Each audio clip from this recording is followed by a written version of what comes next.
لا حول ولا قوة إلا بالله العلي العظيم. أعوذ بالله السميع العليم من الشيطان اللعين الرجيم. بسم الله الرحمن الرحيم. الحمد لله الواحد الأحد الفرد الصمد الذي لم يلد ولم يولد ولم يكن له كفوا أحد، والصلاة والسلام والتحية والإكرام على البشير النذير السراج المنير الطهر الطاهر الدر الفاخر العلم الظاهر المنصور المؤيد الرسول المسدد سيدنا ونبينا أبي القاسم محمد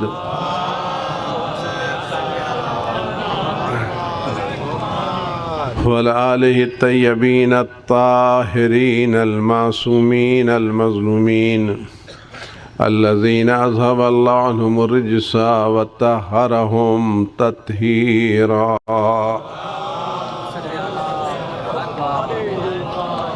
سيما على بقية الله في العالمين وخاتم أئمة المعصومين الكهف الحسين وغياث المستر المستكين ملجأ الهاربين وعصمة المعتصمين أرواحنا وأرواح العالمين لتراب مقدمه فداه عجل الله تعالى فرجه الشريف. واللعنة الدائمة الباقية على أعدائهم وقتلتهم وغاصب حقوقهم والشاكين فيهم والمنحرفين عنهم أجمعين.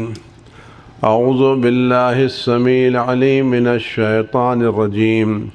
بسم الله الرحمن الرحيم. يوم ندعو كل أناس بإمامهم. صلوات بر محمد وعلى.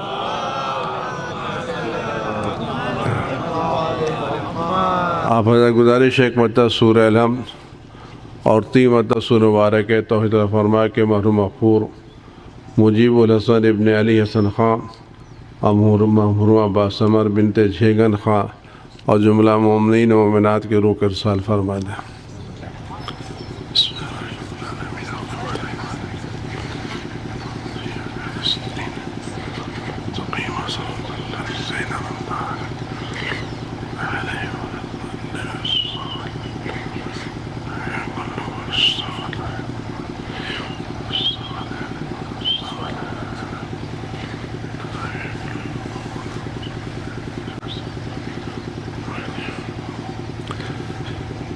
خداوند عزیز متعال ہمارے امام وقت حضرت حجت ابن الحسن العسکری صلوات اللہ السلام علیہ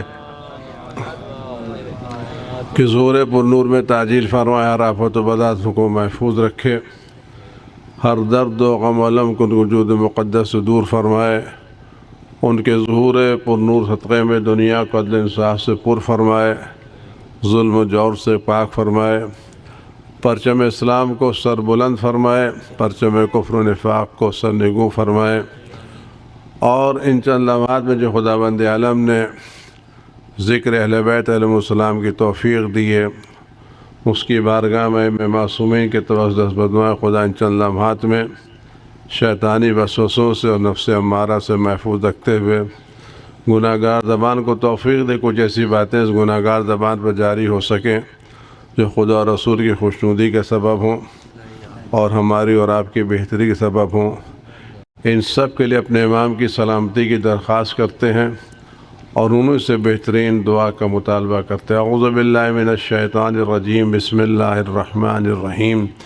اللہم کل ولیک الحجت ابن الحسن صلواتک علیہ وعلی آبائہ فی هذه الساعة وفی کل ساعة وليا وحافظا وقائدا وناصرا ودليلا وعينا حتى تسكنه أرضك طوعا وتمتعه فيها طويلا. صلوات.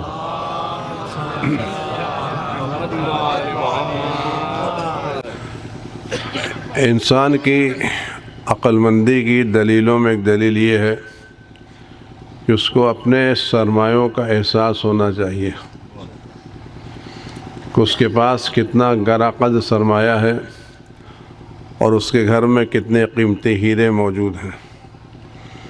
جس شخص کو اپنے سرمایوں کا احساس ہوتا ہے اور یہ احساس ہوتا ہے یہ سرمایہ بڑا قیمتی ہے، وہ کبھی بھی اپنے کو فقیر محسوس نہیں کرتا اور کبھی بھی اپنے کو ذلیل محسوس نہیں کرتا.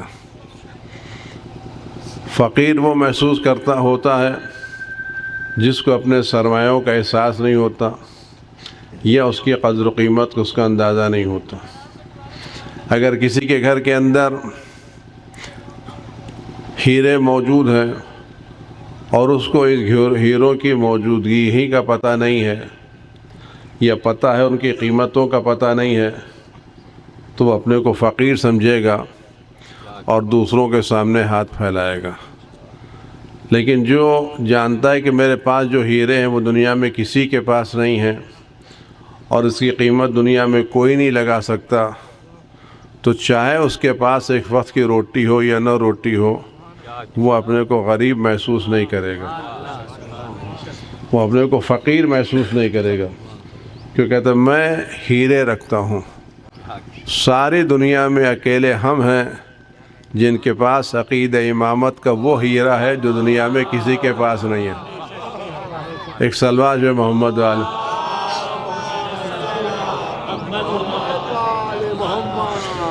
دنیا کے سارے لوگوں کے پاس کھوٹے سکے ہیں اور وہ کھوٹے سکوں پر پالش کر کے بازار میں بیچ رہے ہیں، اور ہمارے پاس اللہ کی بارگاہ کے تراشے ہوئے ہیرے ہیں. ہمارے پاس جو عقیدہ امامت ہے دنیا میں کسی کے پاس نہیں ہے، اور یہ وہ عقیدہ امامت ہے کہ جس کے گوہر اور جس کے موتی اور جس کے ہیرے آج بھی اسی شان و شوکت کے ساتھ موجود ہیں جیسے موجود تھے. ہمارے یہاں کساد بازاری نہیں ہے. ایسا نہیں کہ فصلیں ختم ہو گئی ہیں، نہیں، ہمارے یہاں آج بھی موجود ہے اور آج بھی ہم ایک گرا قدر ہیرا رکھتے ہیں. لہذا ہم فقیر نہیں ہیں. اسی لیے امام جعفر صادق علیہ الصلاۃ والسلام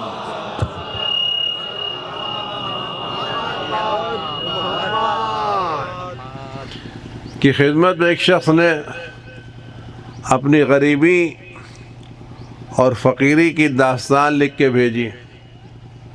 میں غریب ہوں، فقیر ہوں، میرے گھر میں کھانا نہیں ہے، روٹی نہیں ہے، چولہے نہیں جل رہے ہیں.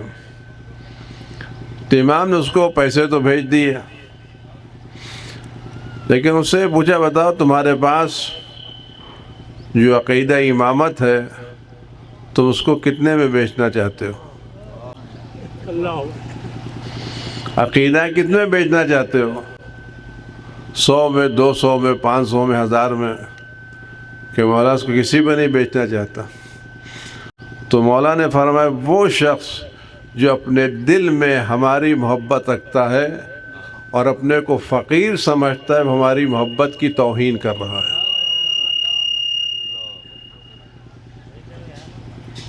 صلوات میں محمد و آل محمد.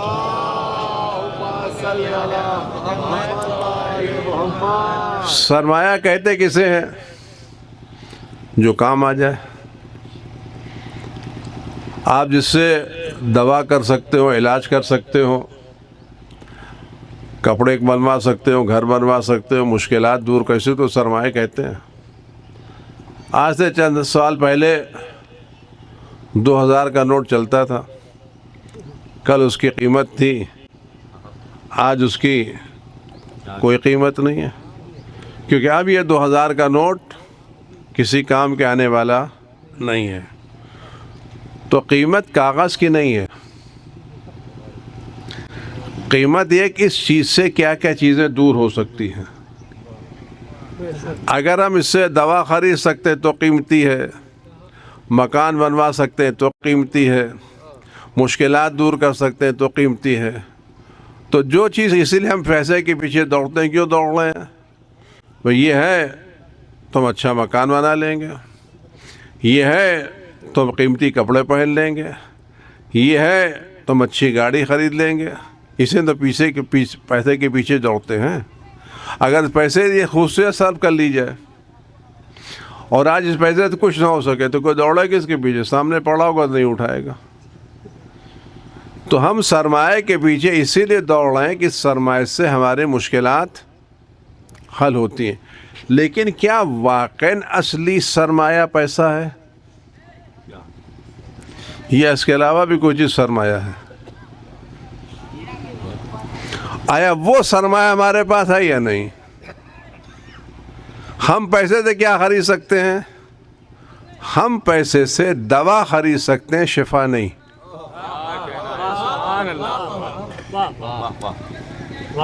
ہم پیسے سے دوا خرید سکتے ہیں، شفا نہیں۔ ہم پیسے سے گھر بنوا سکتے ہیں، سکون نہیں۔ ہم پیسے سے قبروں پر پتھر لگا سکتے ہیں، اندر روشنی نہیں پھیلا سکتے۔ قبر سے ہم پتھر لگوا سکتے ہیں، اندر روشنی نہیں کر سکتے۔ لیکن ولایت اہل بیت وہ ہے جو بغیر دوا کے شفا دیتی ہے، بغیر گھر کے سکون دیتی ہے، اور تنہائی میں بھی روشنی دے دیتی ہے۔ یہ وہ چیز ہے جو ہر ایک حاصل کر سکتا ہے۔ ایک غریب کو بھی مل سکتی ہے، ایک فقیر کو بھی مل سکتی ہے۔ اس میں کسی کی جاگیرداری نہیں ہے، کسی کی اجارہ داری نہیں ہے کہ کس کو یہ مل جائے۔ یہ ایک سبزی فروش کو بھی مل سکتی ہے اور ایک بادشاہ بھی اس سے محروم رہ سکتا ہے۔ یہ لڑکے ایک جگہ سیٹ کر کے بیٹھ جاؤ۔ یہ مسئلہ نیا نہیں ہے۔ رسول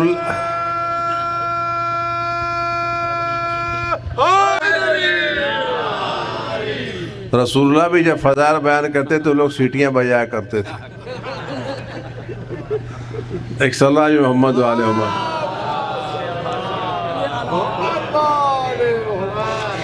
تو یہ ولایت اہل بیت وہ ہے جو سب سے بڑا قیمتی سرمایہ ہے، اور خدا یہ سرمایہ ہر ایک کو نہیں دیتا۔ خدا نے زندگی سب کو دی ہے، حیات سب کو دی ہے، روزی روٹی سب کو دیا ہے، پیسے دولت سب کو دی ہے، لیکن ولایت اہل بیت چن چن کے لوگوں کو دی ہے۔ جن کو مناسب سمجھا ان کو دیا ہے، اور جن کو دیا انہوں نے خدا کے انتخاب کی قدر کرتے ہوئے اس کا سودا کسی سے نہیں کیا۔ آج خدا جانتا ہے، اور یہ بات سب جانتے ہیں، ہمارا ایک انسان، ایک غریب جس کے گھر میں 2 وقت کی روٹیاں نہ ہوں، جس کے پاس دوا کے پیسے نہ ہوں، جس کے گھر کے پاس چھت موجود نہ ہو، اگر دنیا کا سرمایہ دار ترین آدمی اس سے آ کے سودا کرے کہ میں اپنی فیکٹری تمہارے نام کرنا چاہتا ہوں، تو تمہارے دل میں جو محبت اہل بیت ہے مجھے دے دو، تو یہ غریب اسی وقت ٹھکرائے گا، کہے گا نہیں، صبح سوچ کے بتاؤں گا نہیں۔ یہ نہیں کہ ایک سوچ کے بتاؤں گا، کہ تم اپنی دولت، آپ سچ بتائیں اگر اس دولت کو ٹھکرا رہا ہے تو امیر کون ہے؟ دنیا کے سیٹ امیر ہیں یا امیر کی محبت رکھنے والا امیر ہے؟ امیر کون ہے؟ سرمایہ دار کون ہے؟ آپ سب سرمایہ دار ہیں۔ کیوں؟ بقیہ سرمایہ دار وہ ہیں جو اپنا سرمایہ چھوڑ کے جائیں گے، آپ وہ سرمایہ دار ہیں جو اپنا سرمایہ اپنے ساتھ لے کر کے جائیں گے۔ صلی اللہ محمد وآل محمد۔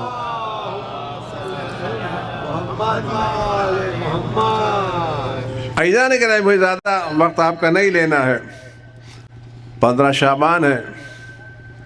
ہمارے پاس ہمارے مذہب کی حقانیت کی دلیلیں ہیں، اور وہ دلیلیں ہیں جو کسی کے پاس نہیں ہیں۔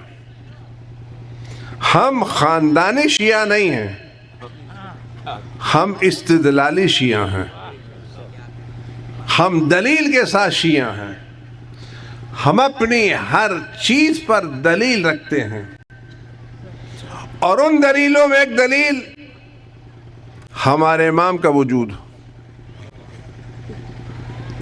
بقیہ سلسلوں کا منقطع ہو جانا ان کے غیر خدائی ہونے کی دلیل ہے، ہمارے سلسلے کا باقی رہنا خدائی ہونے کی دلیل ہے۔ دنیا میں کوئی مذہب اس وقت ایسا نہیں ہے جس کے پاس معصوم کا سلسلہ آج تک باقی ہو۔ سارے مذہبوں کا سلسلہ عصمت منقطع ہو گیا، ہمارا سلسلہ عصمت آج بھی باقی ہے۔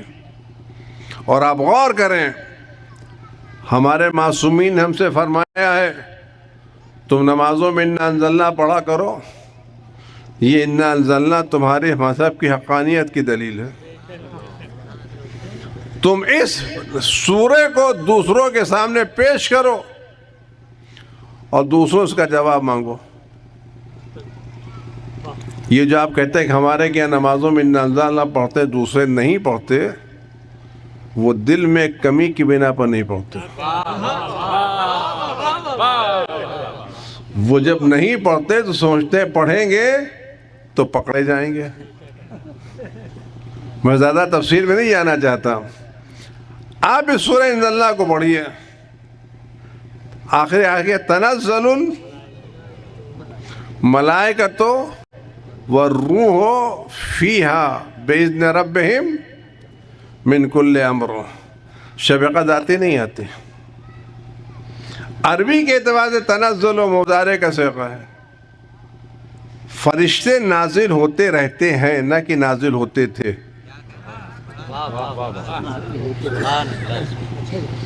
فرشتے شب قدر میں نازل ہوتے رہتے ہیں، یعنی ہر سال شب قدر میں فرشتے امر الہی کو لے کر کے نازل ہوتے ہیں، اسی لیے سارے مسلمان شب قدر مناتے ہیں۔ ہم 19، 21، 23 کو مناتے ہیں، وہ 27 کو مناتے ہیں، اور 27 کو اس لیے مناتے ہیں کہ مولا کی خبر شہادت ان کے کیا 27 کو پہنچی تھی، وہ اس خوشی میں مناتے ہیں، ہم دوسری اعتبار مناتے ہیں۔ تو آج شب قدر منانا اس پہ زیادہ تفصیل ہے، میں سے یہ بات آپ سے گزارش کروں، بات تمام کر کے، آج تک خدا بند عالم نے کوئی ایسا امر نازل کیا ہو جس کا لینے والا موجود نہ ہو؟ اگر آپ کسی کو خط بھیج رہے ہیں تو کیا آپ کسی ایسے کو خط بھیجیں گے جس کا اتا پتہ معلوم نہ ہو؟ اگر آپ خط لکھ کے بھیج رہے ہیں تو ایڈریس بھی معلوم ہے، پتہ بھی معلوم ہے، کون آپ کے خط کو وصول کرے گا۔ خدا بند عالم نے اب تک جو چیزیں بھیجی وہ چوراہے پر بھیجی ہے، کسی کے پاس بھیجی؟ اللہ کے فرشتے اللہ کا امر لے کر کے آئے اور چوراہے پر رکھ کے چلے گئے، جس کا جتنا اٹھا لے، یا بھیجنے سے پہلے اس کا لینے والا؟ خدا بند عالم نے آسمانی کتابیں بھیجی، تورات بھیجی، یا تورات سے پہلے صحیفے بھیجے، تو صحیفے بھیجنے سے پہلے جناب ابراہیم وصول کرنے والے تھے یا نہیں تھے؟ تورات بھیجی، جناب موسیٰ دریافت کرنے والے تھے یا نہیں تھے؟ انجیل بھیجی، جناب عیسیٰ دریافت کرنے والے تھے یا نہیں تھے؟ قرآن بھیجا، رسول خدا حضرت محمد مصطفیٰ صلی اللہ علیہ وسلم اس کو دریافت کرنے والے تھے یا نہیں تھے؟ تو صحیفوں سے پہلے جناب ابراہیم موجود تھے، تورات سے پہلے جناب موسیٰ موجود تھے، انجیل سے پہلے جناب عیسیٰ موجود تھے، قرآن سے پہلے رسول اللہ موجود تھے۔ تو جب ہر دریافت کرنے والا موجود تھا، تو جب خدا بند عالم شب قدر میں امر بھیج رہا ہے تو کوئی ولی امر ہونا چاہیے جو امر الہی کو دریافت کرے۔ صلوات پہ بر محمد والے ہوں۔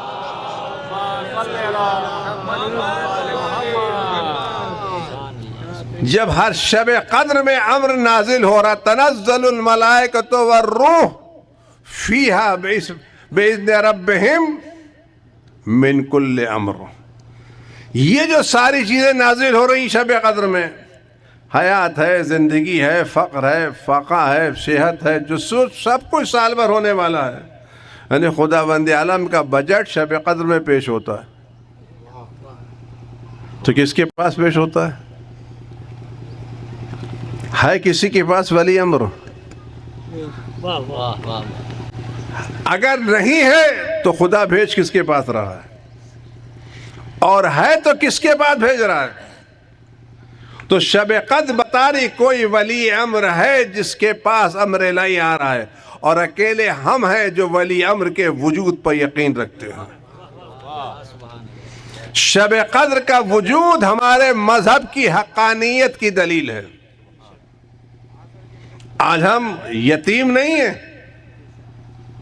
ہم لاوارث نہیں ہیں، ہم اپنے سر پر ایک مہربان باپ رکھتے ہیں، شفیق باپ رکھتے ہیں، ماں سے زیادہ مہربان رکھتے ہیں۔ ہمارے حق میں ہم سے زیادہ مہربان ہمارے امام ہیں۔ آپ یقین جانیے، اگر آج ہمیں احساس ہو جائے ہم کتنے عظیم امام کی امامت میں زندگی بسر کر رہے ہیں، تو ہمارا سر فخر سے اونچا رہے گا۔ ہم لاوارث نہیں ہیں، ہم یتیم نہیں ہیں، ہم واقعاً ایک ذمہ دار شخص رکھتے ہیں، اور ایسا رکھتے ہیں جو ہم کو ہمارے باپ سے زیادہ چاہتا ہے۔ روایتوں کے جملے میں آپ سے عرض کر رہا ہوں، اگر کسی بیٹے کو بخار چڑھے تو باپ بیٹے کی تکلیف محسوس کرتا ہے، لیکن آپ باپ کے ہاتھ پر رکھ کر کے بیٹے کے بخار کا ٹمپریچر نہیں معلوم کر سکتے۔ آپ کو ٹمپریچر معلوم کرنا ہے تو آپ کو بیٹے کا ہاتھ پکڑنا پڑے گا۔ باپ کا ہاتھ پکڑ کر کے آپ بیٹے کا ٹمپریچر محسوس نہیں کر سکتے۔ امام فرماتے ہیں ہم تم کو اتنا چاہتے ہیں، بخار تم کو ہوتا ہے، حرارت ہم محسوس کرتے ہیں۔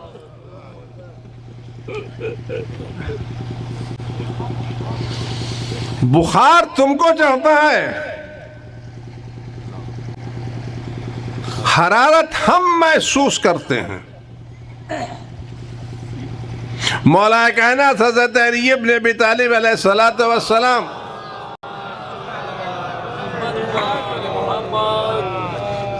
مسجد کوفہ میں خطبہ دے رہے ہیں، ان کا ایک صحابی ہے رمیلہ، اس کا بیان ہے میں چند دنوں سے بخار میں مبتلا تھا، اور شدید بخار تھا، میں گھر سے نکل نہیں سکتا تھا۔ جمعے کے دن آیا،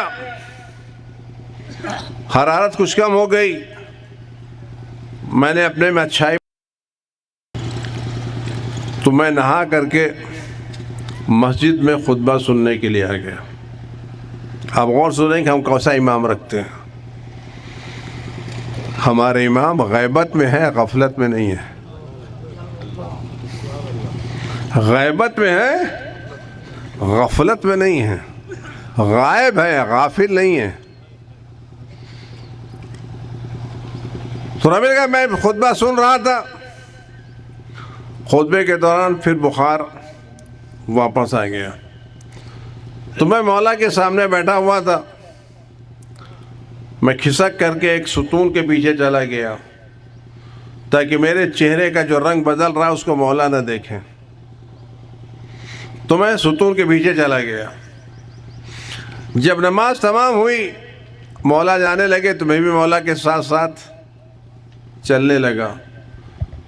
تو مولا نے پوچھا رمولہ بتاؤ یہ خطبے کے دوران تمہاری حالت کیا بگڑ رہی تھی؟ کیوں تمہیں طبیعت بگڑ رہی تھی؟ اس کی مولا میری طبیعت خراب تھی اور بخار آ گیا تھا. کہ آپ کو کیسے پتا؟ کہ رمیلہ کوئی شیعہ ہے جس کی حالت ہم سے پوشیدہ ہو؟ جملہ آپ غور کریں. تو رمیلہ نے پوچھا مولا کیا انہی لوگوں سے واقف ہے جو کوفے میں رہتے ہیں؟ کہ رمیلہ دنیا میں کہیں بھی کوئی شیعہ ہمارا ہو اس کی حالت ہم سے پوشیدہ نہیں رہتی. مولا کا جملہ ہے تم دعا کرتے ہو ہم تمہاری دعاؤں پر آمین کہتے ہیں. آپ یقین جانیے ہم ایسا مہربان امام اس وقت رکھ رہے ہیں اور آج جو بھی ہماری صورتحال ہے ہماری جو بھی عزت جو بھی آبرو ہے وہ ہمارے امام کی بنا پر ہے. وہ غیبت میں ضرور ہے لیکن ہماری کسی حرکت سے بے خبر نہیں ہے. خود فرما دے خدا ہماری بنا پر تمہارے وجود سے دعاؤں بلاؤں کو دور کر رہا ہے. ہماری بنا پر تمہاری پریشانیاں دور ہو رہی ہیں. آج جس امام کی زندگی میں ہم امامت دن بسر کر رہے ہیں آپ یقین جانیے خدا وند عالم کی بارگاہ سے جو بھی نعمت مل رہی ہے وہ امام کی بنا پر مل رہی ہے. یہ زمین میں دانا اگ رہا ہے امام کی بنا پر. یہ بارش ہو رہی امام کی بنا پر. یہ سورج میں روشنی امام کی بنا پر. یہ ہوائیں چل رہی امام کی بنا کے اوپر. جو کچھ ہم کو مل رہا ہے ہماری ایک ایک سانس امام کی عنایتوں کی محرون منت ہے. میں جملہ عرض کروں یہ آپ کے گاؤں میں کچھ لوگ ہوں گے جن کے گھر والے باہر ہیں وہ یہاں موجود نہیں ہیں لیکن وہ باہر سے جانے کے بعد اپنے بچوں کا خیال رکھتے نہیں رکھتے. بچوں کی فیس وہ دے رہے ہیں گھر کا خرچہ وہ دے رہے ہیں بجلی کا بل وہ ادا کر رہے ہیں پریشانیاں وہ دور کر رہے ہیں. سارا گھر کا کاروبار ان کی بنا پر چل رہا ہے. وہ بار بار خبر لے رہے ہیں جو کچھ گھر میں ہو رہا سب اس کی بنا پر. وہ دن رات محنت کر رہا ہے اور وہاں سے پیسے بھیج رہا ہے اور سارا کام کر رہا ہے. اب یہ بچہ جو اسکول جا رہا ہے یا گھر میں جو شخص دسترخوان پر بیٹھ کر کے کھانا کھا رہا ہے اس کا فرض کیا ہے؟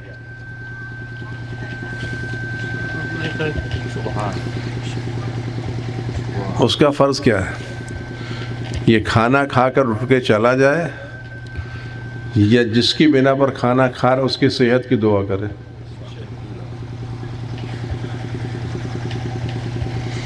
یہ بچہ اسکول جا رہا ہے اسکول چلا جائے پڑھ لے یا اس کو احساس ہو کہ میں اسکول کسی کی بنا پر جا رہا ہوں. یہاں دو تھا ایک وہ جو دسترخوان پر کھانا کھایا کھانا کھانے کے بعد چلا گیا. آیا وہ اچھا ہے جو لقمہ کھاتے ساتھ کھاتے کھاتے اس کے لیے دعا کرے جس کی بنا پر لقمہ اٹھا رہا ہے؟ بچہ اسکول چلا جائے اور واپس آ جائے وہ بچہ اچھا ہے جو بچہ جاتے وقت اس کے لیے دعا کرے جس سے مجھے اسکول کی فیس دی وہ سلامت رہے؟ دونوں میں اچھا کون ہے؟ دونوں میں اچھا کون ہے؟ وہ دعا کرنے والا یاد کرنے والا یا غفلت میں رہنے والا؟ تو اگر آج ہماری ہر سانس کسی کی بنا پر آ رہی ہے تو ہماری اچھائی کی دلیل کیا ہوگی؟ ہم صبح ہو تو اس کی سلامتی کی دعا کریں، شام ہو تو اس کی سلامتی کی دعا کریں. یہ سلامتی کی دعا کرنا ہماری شرافت کی دلیل ہے، ہمارے باادب ہونے کی دلیل ہے، ہماری چیزوں کی دلیل ہے. آپ یقین جانیں اس وقت ہمارے پاس سب سے بڑی مشکل یہ ہے کہ ہم جس کی بنا پر ہم اسی سے دور ہیں. اگر آج ہم واقعی اس امام وقت کو صحیح طور سے یاد کریں تو ہماری کوئی مشکل ایسی نہیں جو حل نہ ہونے والی ہو. میں آپ کے سامنے اس وقت تفصیلات کے ساتھ واقعات نہیں بیان کرنا چاہتا، اور یہ اسپیکر بھی نہیں معلوم اس کو آج کیا ہو گیا کہ وہ زیادہ ہی کچھ صلوات محمد و آل محمد.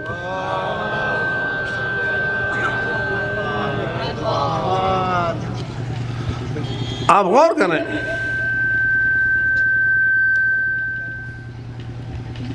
اس سے تو بہتر تھا آپ لوگ نزدیک آ جائے، ہم بغیر واسطے کی گفتگو کریں. کیا کہتے صلوات محمد و آل محمد.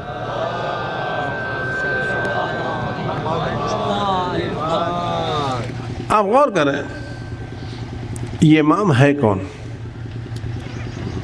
ہمارے سارے اماموں میں یہ امام آخر کا درجہ کچھ الگ ہے. ہمارے سارے اماموں میں امام آخر کا درجہ سب سے الگ ہے. روایت میں جب پیغمبر اکرم حضرت محمد مصطفیٰ صلی اللہ علیہ وسلم معراج میں تشریف لے گئے، خداوند عالم نے پیغمبر سے گفتگو فرمائی، اہل بیت کے فضائل بیان فرمائے، اور کہا کہ میری عزت و جلال کی قسم جو تمہارے بعد ان اماموں کی امامت کا قائل ہوگا میں اس کو جنت میں لے جاؤں گا، اور جو ان کی امامت کا قائل نہیں ہوگا میں اس کو جہنم میں لے جاؤں گا. آپ یقین جانیے کوئی آدمی کتنا ہی متقی پرہیزگار ہو جائے، زندگی میں اس نے ایک مکروہ انجام نہ دیا ہو، لیکن اگر ولایت اہل بیت نہیں رکھتا تو جنت کی خوشبو نہیں سونگھ سکتا. دنیا کے سارے لوگ مل کے اس کے مغفرت کا فاتحہ پڑھ ڈالیں، لیکن ولایت اہل بیت اگر نہیں ہے تو خدا کی نظر میں مچھر کے پر کے برابر بھی حیثیت نہیں رکھتا. اس ولایت سے آپ سودا مت کیجیے. یہ سب سے قیمتی سرمایہ جو اللہ نے آپ کو دیا ہے. لیکن مسئلہ یہ ہے کہ میں بار بار بات کرتا ہوں کہ بہت سے لوگ ایسے آتے ہیں جو پوچھتے ہیں مولانا وہ آج کل کاروبار ذرا کم ہو گیا ہے، کوئی دعا ہے، کوئی تعویذ ہے، کوئی عمل ہے، تو اس کے بارے میں سب پوچھتے ہیں، لیکن کوئی آج تک یہ نہیں پوچھتا آج کل نماز میں دل نہیں رکھ رہا، اس کی وجہ کیا ہے؟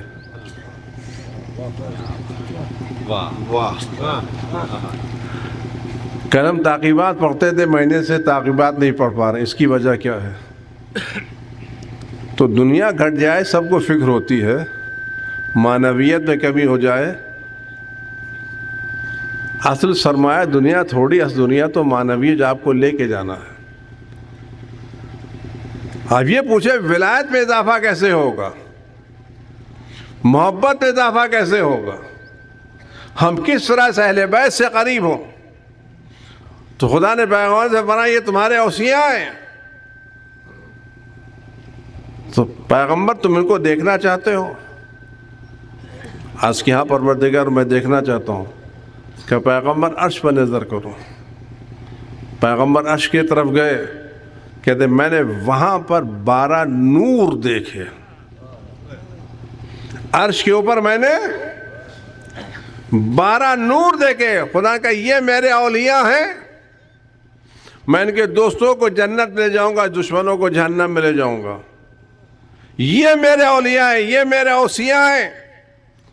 اس کے بعد پیغمبر کا جملہ ہے کہ میں نے ان انوار میں ایک نور کو قیام کی حالت میں دیکھا، جو نور سب سے زیادہ منور تھا. بقیہ سارے نور سجدے میں تھے یا رکوع میں تھے. ایک نور واحد تھا جو قیام کی حالت میں تھا اور سب سے زیادہ نور کہتا کانّہ کوکب دری، وہ چمکتا ستارہ تھا. پیغام نے پوچھا، پیغمبر نے خدا سے، پروردگار یہ نور کون ہے جو سب سے زیادہ روشن ہے؟ عزیزو ٹھیکروں میں روشن ہونا اور ہے، سورج کے درمیان روشن ہونا اور ہے. اندھیرے میں چراغ روشن کر دینا اور ہے، سورج کے سامنے چراغ روشن کرنا. 12 نوروں میں کسی نور کا سب سے زیادہ نورانی ہونا بتا رہا ہے یہ امام کچھ اور ہی ہے، اور خدا نے اس امامت کی امامت میں آپ کو رکھا ہے.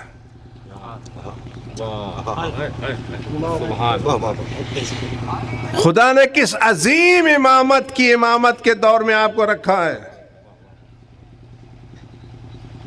یہاں بہت سے لوگ ہوں گے جو کہتے ہیں ہم نے فلاں عالم دین سے پڑھا ہے. ہاں جب اسکول میں پڑھتے تھے تو فلاں صاحب پرنسپل تھے. کہتے نہیں کہتے وہ صاحب پرنسپل تھے. تو اگر اس پرنسپل کی بنا پر ہمارا اسکول میں جانا فضیلت ہے تو اس امام کی امامت پہ زندہ رہنا بھی فضیلت ہے. صلوات بھی بر محمد والی.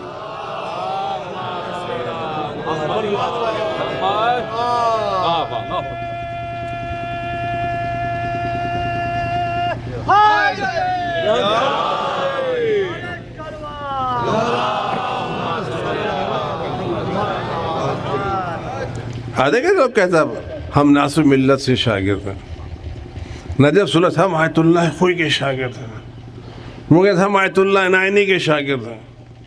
تو اگر یہ زیادہ عظمت کی دلیل ہے تو ہم 12ویں امام کی امامت میں ہیں. ہم اس آخری امام کی امامت میں ہیں، اور یہ وہ امامت ہے جس میں 1,24,000 انبیاء اور 14 معصومین کی خصوصیات موجود ہیں. کسی نبی کی ایسی خصوصیت نہیں جس امام میں نہ ہو، اور کسی امام کی خصوصیت نہیں جس میں نہ پائی جاتی ہو. کہ میں نے ایک نور کو دیکھا جو قیام کی حالت میں تھا. میں نے پوچھا یہ کون ہے؟ کہ یہ تمہاری نسل کا 12واں قائم ہے، میں اس کے ذریعے سے اپنی زمین کو زندہ کروں گا، عدل و انصاف سے پر کروں گا. اور ایک جملہ ہے جو بڑا قیمتی جملہ اگر آپ تک پہنچ جائے، لیکن ایک صلوات جو محمد والے محمد.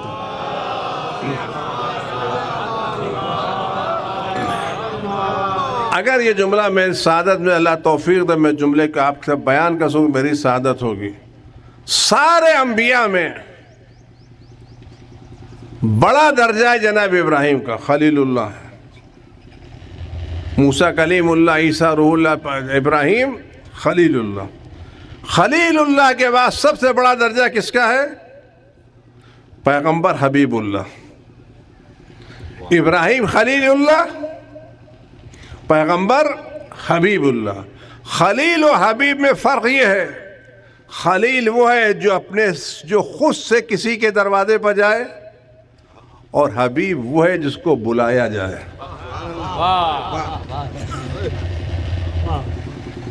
خلیل درخواست دے کے جاتا ہے، حبیب کو کسی کو بھیج کر کے. اور سارے انبیاء میں جس منزل بزرگ پر پیغمبر پہنچے کوئی نہیں پہنچا، قاب قوسین ادنیٰ کی منزل میں پہنچے.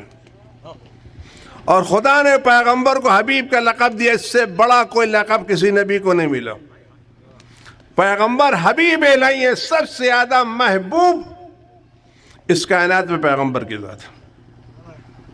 خدا کے نزدیک سب سے زیادہ پسندیدہ پیغمبر اکرم. خدا اس ذات سے جو سب سے زیادہ خدا کی بارگاہ میں محبوب ہے، پسندیدہ ہے، قریب ہے، خدا اس سے فرماتا ہے پیغمبر احب ہو، پیغمبر اس سے محبت کرو. جبکہ امام ان کی نسل سے ہیں. آپ نے نہیں دیکھا کسی نے اپنے باپ سے کہا بیٹے سے محبت کرو. بیٹے سے کہا جاتا باپ کی قدر کرو، باپ سے نہیں کہا جاتا. خدا پیغمبر کہہ رہا پیغمبر احب ہو، پیغمبر اس سے محبت کرو، کیوں؟ فإنی احبہ، اس لیے میں اس سے محبت کرتا ہوں۔ بات کا جملہ اور ہے ضمن، پیغمبر احب ہو، اس کو چاہو، فإنی احب، میں اس سے محبت کرتا ہوں۔ اسے کہتا ہے احب من یحبہ، جملہ پیغمبر آپ اس سے محبت کریں اس لیے کہ میں اس سے محبت کرتا ہوں، اور جو اس سے محبت کرے گا میں اس سے بھی محبت کروں گا۔ یعنی پیغمبر آپ حبیب ہیں، لیکن اگر آپ چاہتے ہیں آپ کی حبیبیت میں اور اضافہ ہو جائے تو آپ اس باروے سے محبت کریں۔ عزیزو، جس باروے سے محبت کرنے کے بعد پیغمبر کی حبیبیت میں اضافہ ہو رہا ہے، تو اگر ہم محبوب خدا بننا چاہتے ہیں تو اس باروے سے محبت کریں یا نہ کریں؟ محبت کریں، ان کو چاہیں، اپنے دل میں ان کی محبت کو محسوس کریں۔ جتنا ہم محبت کو محسوس کریں گے اتنا ہم خدا سے قریب ہوں گے۔ اور میں جملہ علماء موجود ہیں، علماء کی بارگاہ میں زبان کھولنا ذرا مشکل کام ہوتا ہے، باقی عوام الناس آپ جو دل چاہیے پڑھ لی الٹا سیدھا، لیکن جہاں معتبر افراد موجود ہوں وہ زبان کھولنا بڑا، اور میں جیسے چھوٹے طالب علم اور مشکل کام ہے۔ آپ غور کریں کہ کتنا زیادہ پیغمبر محبوب ہے۔ یہ آدمی واقعی امام ہوتا ہے۔ ایک جملہ عرض کروں، تمام علماء نے ائمہ معصومین کی زیارتیں پڑھی ہوں گی، امام حسین کی، رسول خدا کی، علیہ السلام کی، آپ نے سب کی زیارتیں پڑھی ہوں گی، اور سب کو آپ نے سلام بھیجا ہوگا،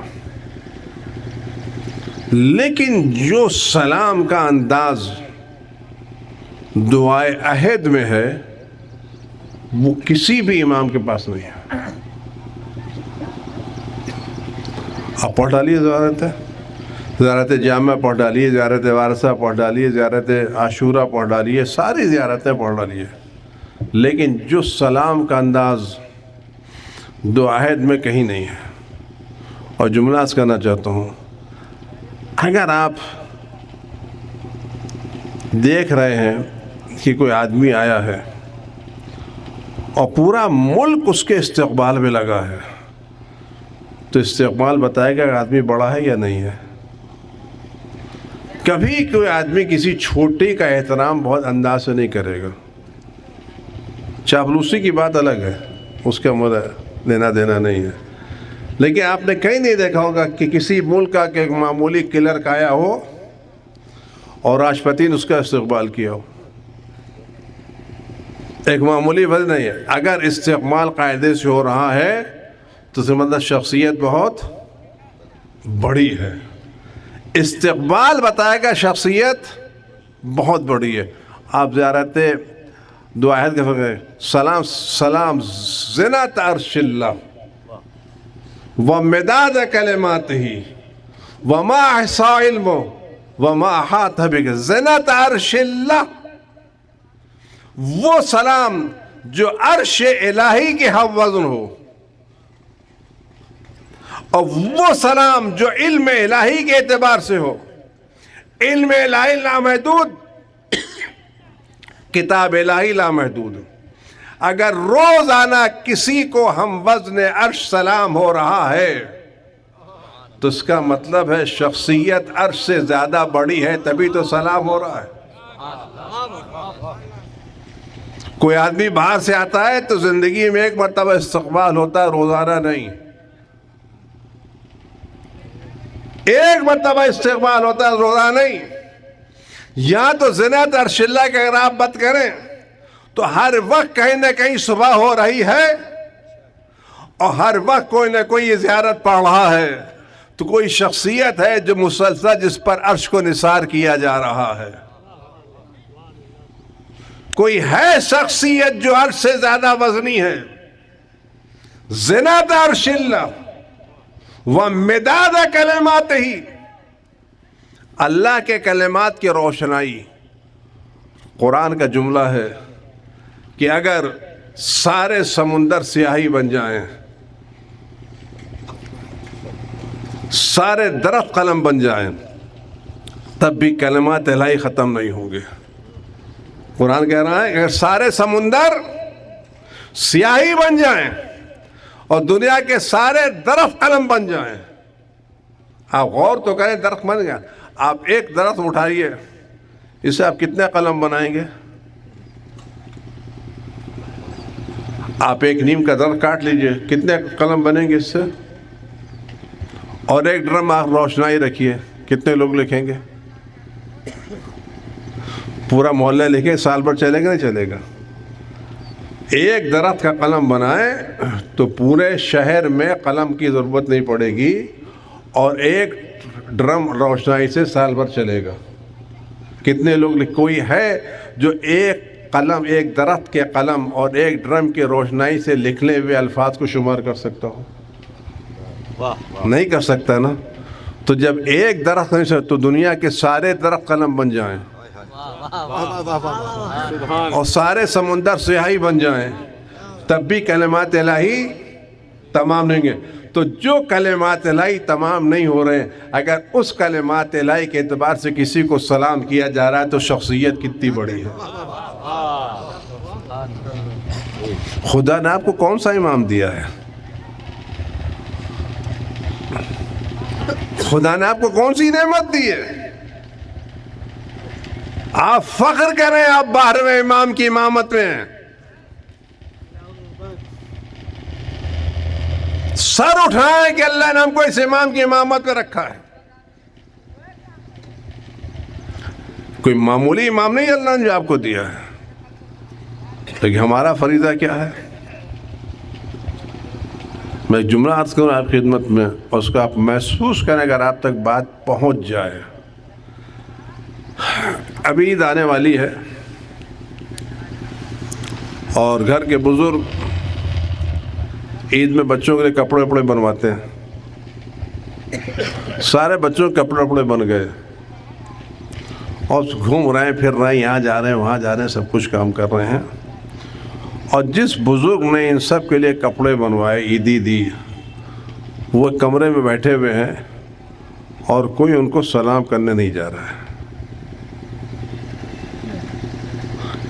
اس بزرگ پر کیا گزرے گی؟ ہر ایک کا کپڑا بزرگ نے بنوایا، ہر ایک عید کا انتظام بزرگ نے کیا، لیکن سب کپڑے پہن کر کے عیدی لے کے ادھر گھوم رہے ہیں، اور اس بزرگ کو جو اکیلے کمرے میں بیٹھا ہے کوئی سلام کرنے نہیں جا رہا ہے۔ اس بزرگ پر کیا گزرے گی؟ تکلیف ہوگی یا اچھا لگے گا؟ آپ فضا اگر یہ ہے تو آج صبح سے لے کے شام تک ہم جس امام کی بنا پر امامت میں رہ رہے ہیں اور جس کی بنا پر ہمارے مشکلات دور ہو رہی ہیں، ہم دن میں ایک مرتبہ اس کو سلام نہ کریں؟ خدا کی بارگاہ میں اس کی سلامتی کے لیے ہاتھ بھی نہ اٹھائیں تو بزرگ کو تو اپنا کرم نہیں چھوڑیں گے، لیکن پتہ چل جائے گا ہمیں بزرگوں کا احساس نہیں ہے۔ بزرگ اپنی عنایتیں نہیں کمی کریں گے، لیکن ان کو اپنی تنہائی کا احساس ضرور ہوگا۔ تو عزیز و دوستو، ہم دنیا میں اتنا نہ مشغول ہو جائیں کہ اس امام وقت کو تنہائی کا احساس ہونے لگے۔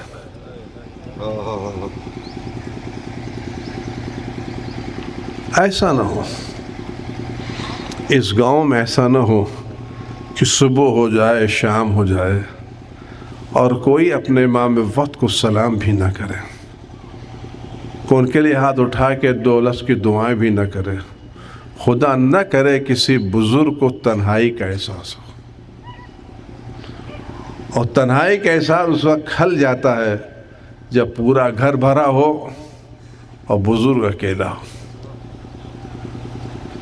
اکیلے میں تنہائی نہیں کھلتی، بھرے گھر میں تنہائی کھل جاتی ہے۔ میرے عزیز و دوستو، اس امام کو مسلم کی طرح سے تنہا مت چھوڑو۔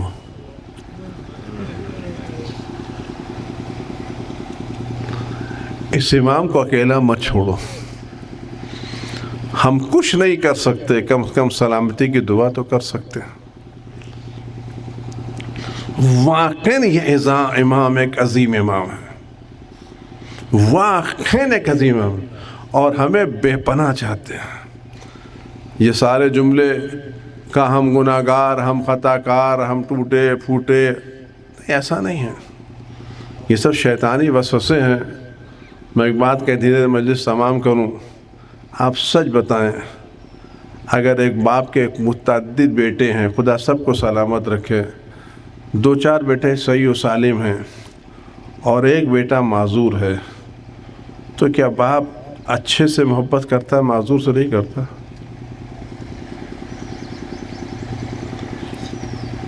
کئی بچے فرمانبردار ہیں، ایک نافرمان ہے، تو کیا باپ اس نافرمان سے محبت نہیں کرتا کیا؟ چھوڑے کو تھے نا. ہو سکتا ہے اس نافرمان نے دل دکھایا ہو، اس کو نہ ملنے جائے، لیکن اگر وہ نافرمان بیمار پڑے گا نا تو باپ دوسروں سے پوچھے ضرور میرا بیٹا کیسا ہے. اگر باپ کو پتہ چل جائے یہ نافرمان بیٹا بیمار ہو گیا ہے اور اس کے پاس دوا کے پیسے نہیں ہیں، تو اس کی نافرمانی کی بنا پر شاید خود نہ جا سکے، لیکن دوسرے سے کہے گا یہ پیسے لے لو اور میرے بیٹے کو جا کے دوا دے کے چلے ہو. کرے گا نہیں کرے گا؟ جب معمولی باپ نافرمانوں کا اتنا خیال رکھتا ہے تو کریم ابن کریم کیا ہم گناہ گاروں کا خیال نہیں رکھیں گے کیا؟ ہم کتنے ہی گناہ گار کیوں نہ ہوں، ہیں تو ان کے نا، ہیں تو ان کے اپنے نا. جب ان کے اپنے ہیں تو ہم کو فراموش نہیں کریں گے. ہمیں اس امام کا خیال رکھنا چاہیے. ہم کتنے ہی برے کیوں نہ ہوں، کتنے ہی خراب کیوں نہ ہوں، ہم یہ ساتھ نہ کرنا چاہیے کہ امام ہم کو نہیں دیکھ پا رہے ہیں. میں بات ایک مثال دے کر کے بات تمام کروں اور مجلس کے فضائل مصائب کے چند فقرے عرض کروں. ایک بیٹا اپنے گھر میں رہتا تھا، برے دوستوں کی صحبت میں پڑ گیا، گھر سے نکل گیا، مدتوں گھر کے باہر رہا، الٹی سیدھی حرکتیں کرتا رہا، ہر طرح کے گناہ میں، ہر طرح کی خرابی میں ملوث ہوا، یہاں گیا وہاں گیا، ان کے ساتھ گزرا ان کے ساتھ گزرا. ایک مدت تک وہ باہر رہا اور ہر طرح کی گناہیں، خطائیں، غلطیاں کرتا رہا. ایک وقت احساس ہوا سب نے ساتھ چھوڑ دیا، نہ یہاں ٹھکانہ نہ وہاں ٹھکانہ، نہ یہ ساتھ دینے والے نہ وہ ساتھ دینے والے، نہ یہ بات کرنے والے بات کہیں نہیں لا. اسے رات سے چلو باپ کے گھر چلتے ہیں. وہ رات میں ہمت کر کے باپ کے گھر جا رہا ہے. بال بڑھے ہوئے ہیں، ناخون میں گندگیاں بھری ہوئی ہیں، بدن پر پھٹے پرانے کپڑے پڑے ہوئے ہیں، پوری طرح سے گندگی میں آلودہ ہے، بدبو آ رہی ہے، ہر طرح سے جاتا ہے. اور رات کے سناٹے میں دروازے پہ کھڑے ہو کر کے دستک دیتا ہے. دروازے پر دستک ہوتی ہے، باپ اٹھ کے آتا ہے، دروازہ کھولتا ہے، دیکھا بیٹا کھڑا ہوا ہے. بیٹا سر جھکا کے کہتا ہے کیا میں گھر میں آ سکتا ہوں؟ آپ سچ بتائیں، باپ دروازہ کھولے گا یا بند کر دے گا؟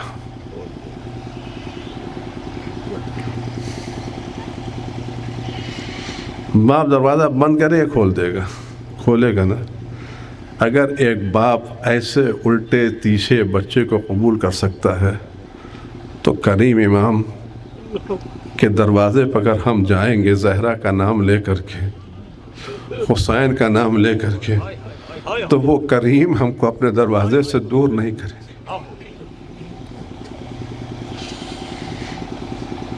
بلکہ وہ دن باپ کے نزدیک خوشی کا دن ہوگا. جب بیٹا گھر آئے گا نا تو باپ دوڑا دوڑا گھر جائے گا، ماں کو بلائے گا اٹھو بیٹا آ گیا. بھائیوں کو خبر دے گا آؤ بھائی جان واپس آ گئے. وہ دن خوشی کا دن ہوگا نہیں ہوگا کہ میرا بچھڑا ہوا بیٹا مجھ سے مل گیا, میری بھاگی ہوئی اولاد گھر آ گئی.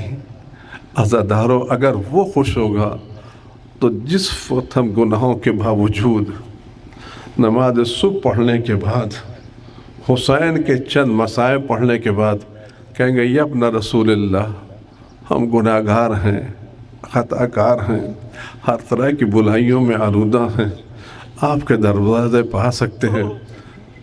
حر کی طرح کہہ دیتے حل لیا من التوبہ, فرزند رسول کیا میری توبہ قبول ہو سکتی ہے؟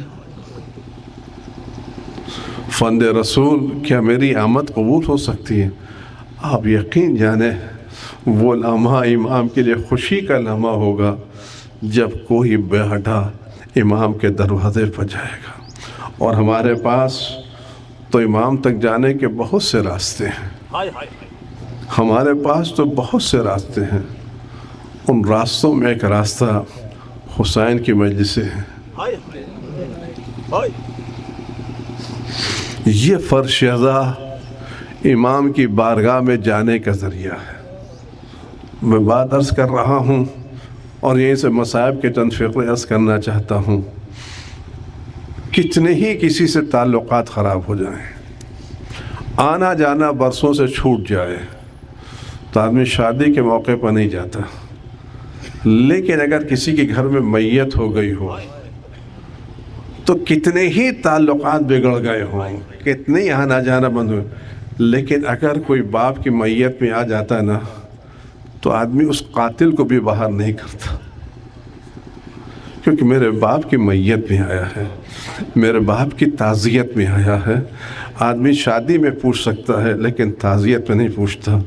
عزاداروں جب معمولی سی بات ہوتی ہے, ہم کتنے ہی گناہ گار سہی, ہم امام کے پاس جائیں مولا ہم آپ کے جد کا پرسہ دینے آئے ہیں,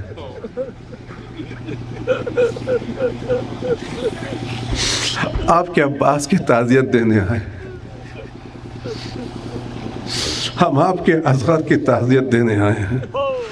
آپ یقین جانیں وہ کریم کبھی ہم کو واپس نہیں کریں گے. تم تعزیت دینے تو آئے, تو میرا غم بٹانے تو آئے, تو میرے ساتھ غلط کرنے تو آئے. اور عزیز و دوستو میرا امام وقت وہ ہے, 15 شعبان آنے والی ہے, اپنے گھروں میں سجاوٹیں کریں, انتظام کریں, بچوں کو یاد دلائیں کوئی آنے والا ہے. گھروں کے دروازوں پر چراغ روشن کر کے بیٹھے, شاید یہاں سے گزر ہو جائے.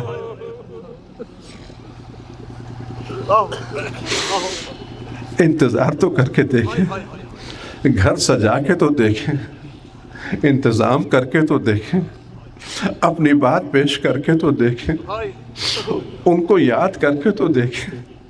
دیکھیں سلام آتا ہے نہیں آتا, جواب آتا ہے نہیں آتا.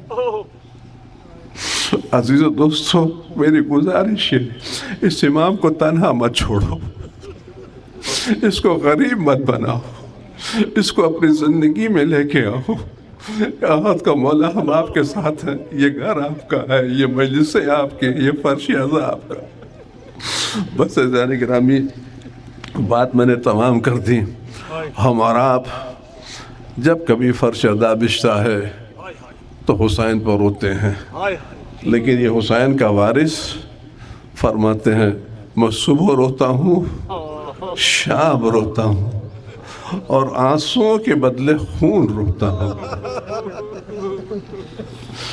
ہم آپ کبھی کبھی روتے ہیں, لیکن یہ امام کیا فرماتے ہیں میں صبح روتا ہوں, اور وہ بھی لعودبنا وندبنا, میں روتا ہوں بلند آواز سے گریہ کرتا ہوں, ندبہ کرتا ہوں, چپکے چپکے نہیں روتا, میں بلند آواز سے روتا ہوں. صبح روتا ہوں, شام روتا ہوں, آنسوؤں کے بدلے خون روتا ہوں.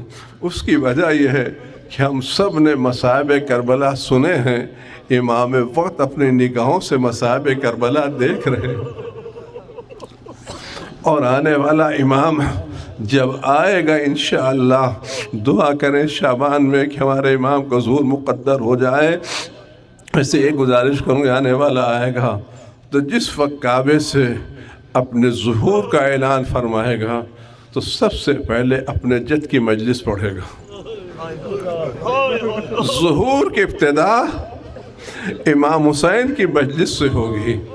جب آئے گا امام وقت تشریف لائیں گے تو اپنے ظہور کا اعلان امام حسین کی مجلس سے کریں گے۔ میں صرف اعلان کے صرف 3 فقرے عرض کرنا چاہتا ہوں۔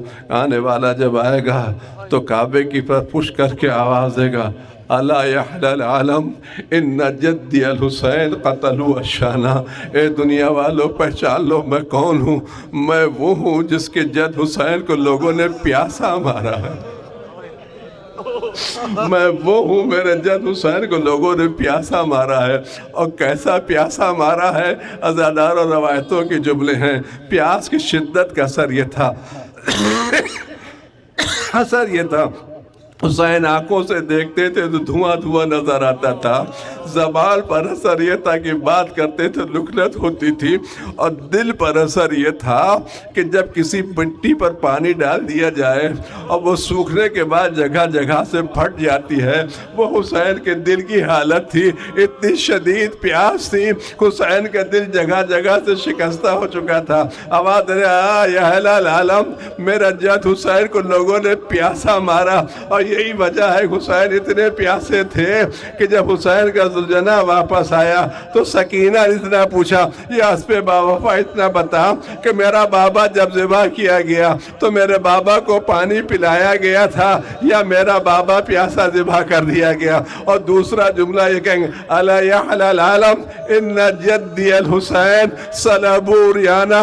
اے دنیا والوں پہچان لو میرا اس کا بیٹا ہوں جس کے جد کا لاشا بے گورو کفن پڑا رہا۔ عزادارہ یہ جملہ سن لینا آسان ہے، لیکن ایک جملہ میں کے بعد اگر آپ نے راستے میں سفر کیا ہوگا، ایکسیڈنٹ ہوتا ہے، میتیں پڑی رہتی ہیں، تھوڑی دیر کے بعد کوئی کوئی آتا ہے ان لاوارث کی میتوں پر چادر ڈال دیتا ہے، کسی کی میت بے گورو کفن میں، لیکن کربلا کے میدان میں حسین کی میت بہنیں موجود تھی۔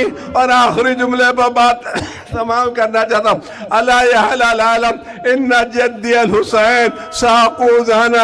اے دنیا والوں پہچان لو میں کون ہوں، میں وہ میرے جد حسین کے لاشے کو پامال کیا گیا۔ یہ جملہ آسان ہے، لیکن ایک بات کہہ کے بات ہے، آپ نے سڑکوں پر سفر کیا ہوگا، اگر جانور راستے میں کسی جانور کی بھی میت پڑی ہو تو کوئی آدمی جانور پر گاڑی نہیں چلاتا، کنارے سے گاڑی لے کر کے جاتا ہے۔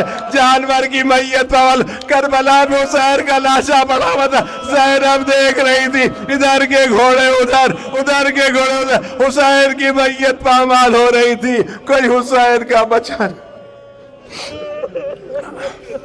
الہی بحق الزہراء و ابیہا و بعلہا و بنیہا والسر المستعد فیہا ان تصلی علی محمد و آل محمد۔ پروردگار میں مسجد ظہور میں تاجیل فرما، ہر آفت بلا سے ہمارے امام کی حفاظت فرما، ہر طرح کے رنج و غم و علم وجود مقدس سے دور فرما۔ پروردگار ہمیں ان کے لیے بہترین حیوان و انصار میں شمار فرما، صبح و شام ان کو یاد کرنے کی توفیقات عنایت فرما، ہمیں ان کی خدمت کے لائق بنا۔ پروردگار ان کے عنایتیں ہمارے شامل حال فرما، ان کے ظہور کی دنیا کو جلد از جلد عدل و انصاف سے پر فرما، ظلم و جور سے پاک فرما۔ جن مرحومین آپ کی مجلس ہے، نجیب الحسن صاحب ان کی اہلیہ، خدا ان سب کے درجات کو بلند فرما، جوارہ میں معصوم کو جگہ عنایت فرما، ان کی قبر پر اپنے عنوان رحمت کی بارش فرما۔ اب حضرت گزارش ان مرحومین کے نام حکمت سورہ الحمد اور 3 مرتبہ سورہ فرما جناب مجیب الحسن ابن علی حسن صاحب، مرحومہ عباس عمر بنت چیگن خان اور بقیہ مرحومین کے ساتھ بسم اللہ